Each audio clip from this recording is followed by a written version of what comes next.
lần cảnh vật bốn bề.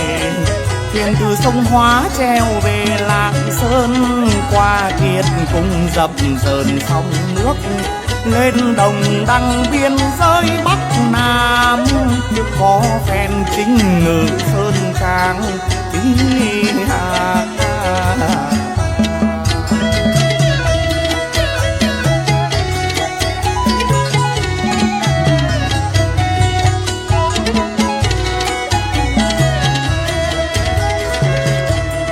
Có phen chính ngự sơn trang, bài sai thập nhị tiên nàng đời nơi.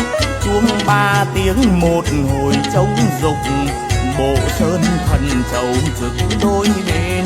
Ý hà